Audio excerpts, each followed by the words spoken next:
Alright, today we're going to be talking about operations with polynomials. In the first 6 problems, it says determine whether each expression is a polynomial. If it is a polynomial, state the degree of the polynomial. What I'd like you to do is go and zoom in on problem number 1. I want you guys to take a few notes with me.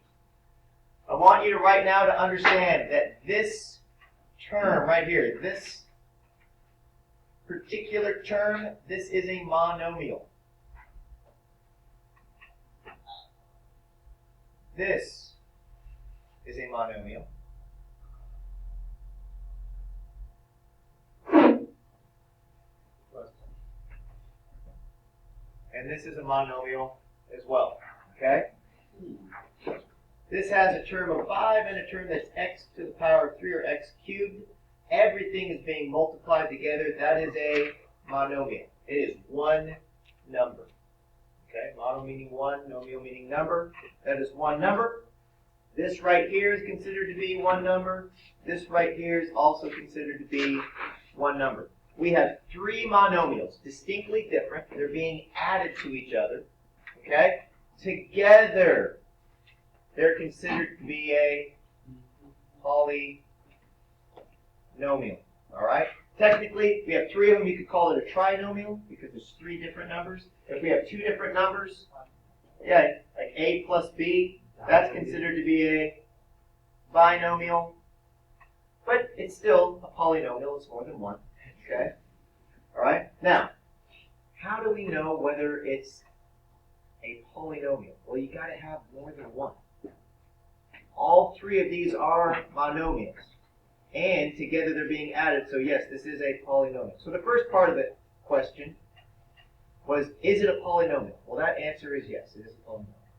The second part is, well, what's the degree of the polynomial? Would that be like, is it a trinomial or binomial? That's a good question. That's what we're going to talk about right now. Now, the degree of the polynomial. Here's what you need to understand. I want you to look at what is the degree of this particular monomial. So don't ask any questions right now. I just want to tell you what the degree is and see if you guys can figure out the pattern. The degree of this monomial is 3. The degree of this monomial is 5. And the degree of this monomial is 2. Now, I'm going to throw some exponents up there and see if you guys see what I did to the exponents to get to these degrees. I'm going to put a 1 here and a 1 here. I'm not going to tell you what I did with the 1s, but I think you guys might see the pattern. That I did what with them? I added them together to get to 2. Then I'm going to put a 1 right here above the x to the first power. And I took the 1 and I added it to the 4, and I got a 5. Well, this one was pretty easy. You saw the 3, and I wrote the 3. So what's the degree of the polynomial? The degree of the polynomial will actually be the number 5. So my final answer for number 1 is yes, it is a polynomial.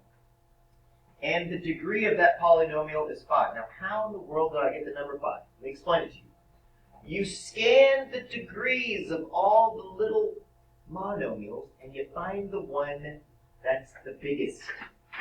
Whichever monomial has the biggest degree, and I think you guys can clearly see this has the biggest degree, that is the degree of your polynomial.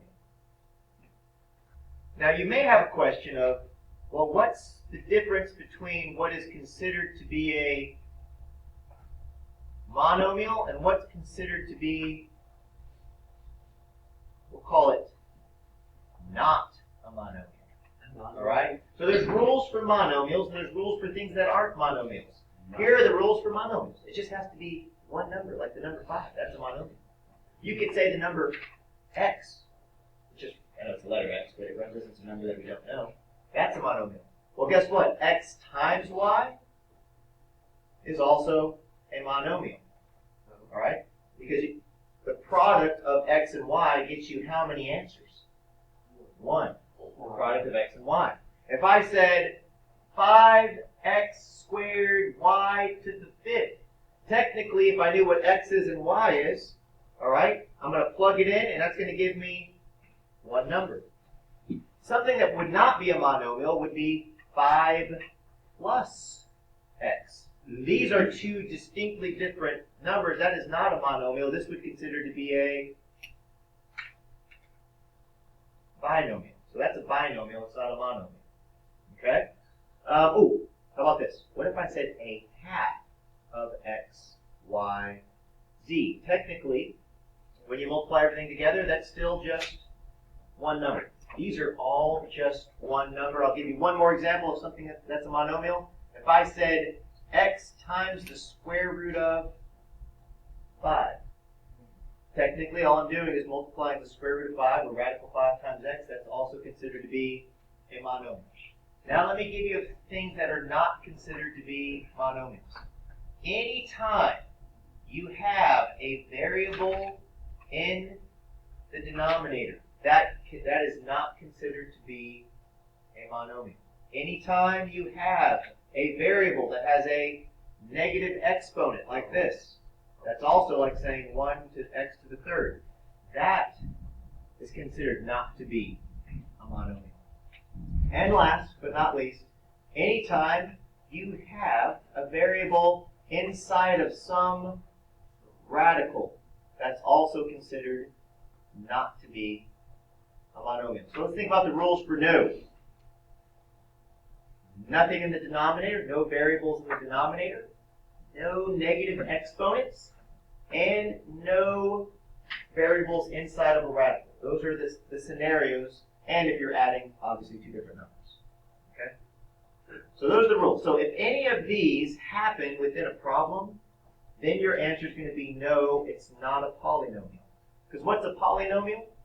When you have a whole bunch of monomials being added or subtracted from each other. Let's go over here. Look at number 2. By the way, do you see any variables in the denominator? No. Are you allowed to have fractions in front? Sure. Okay, so this right here is a monomial. This right here is a monomial. So number 2, the answer is yes.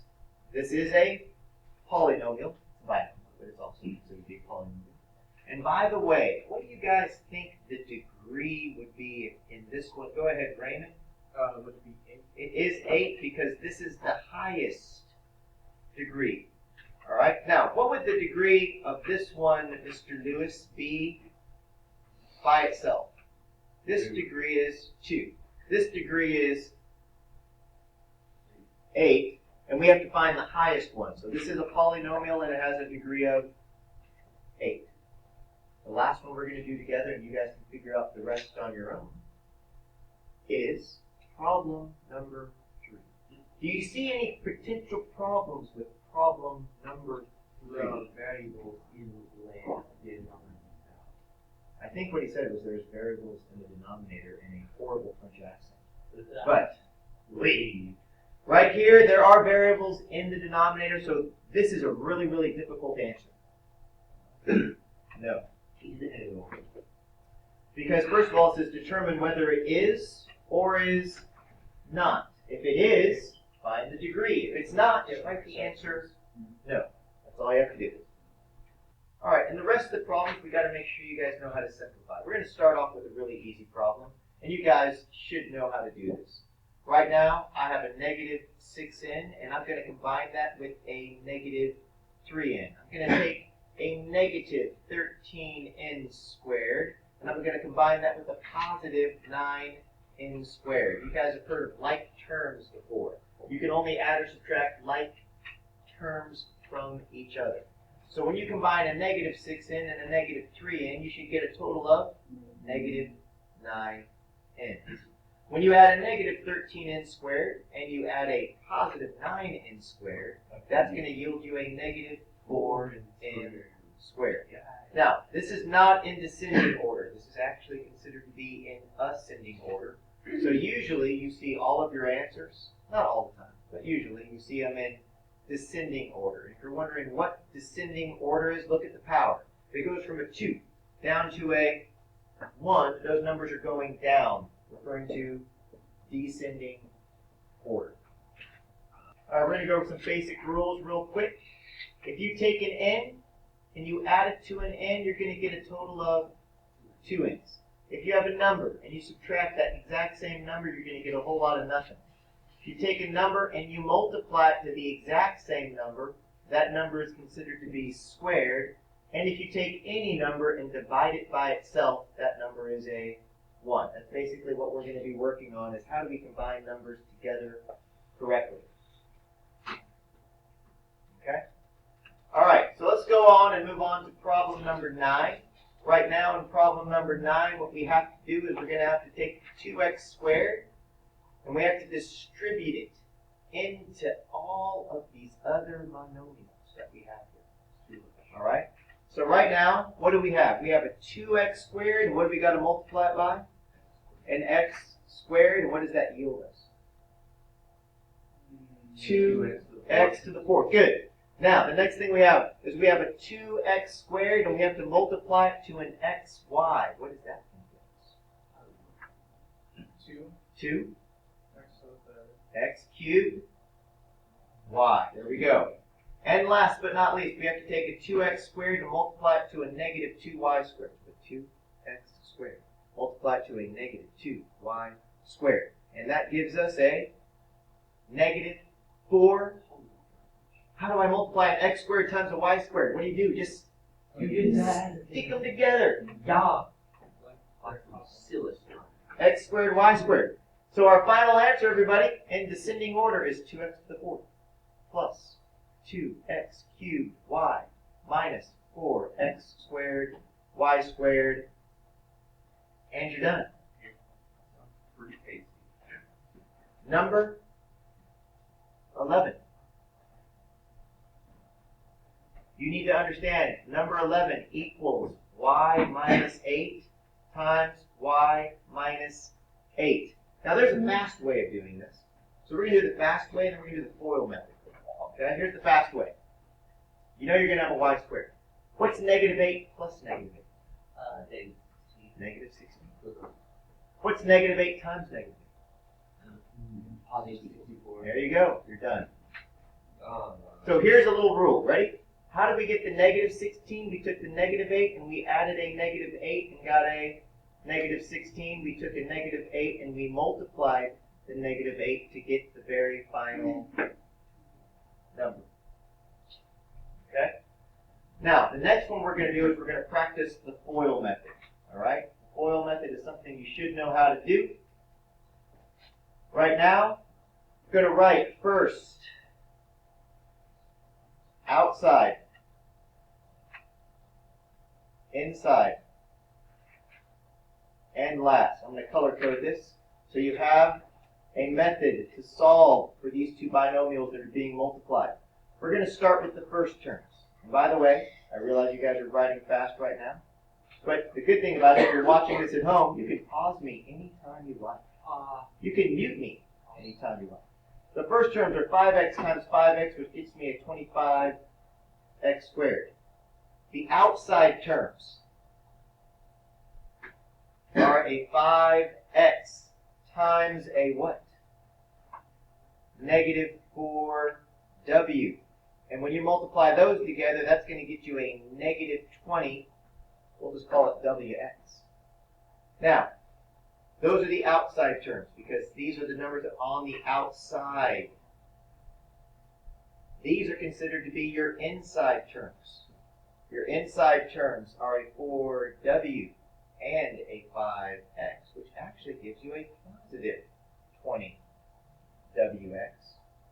And the final terms, the last terms, that's the last term of each of those binomials.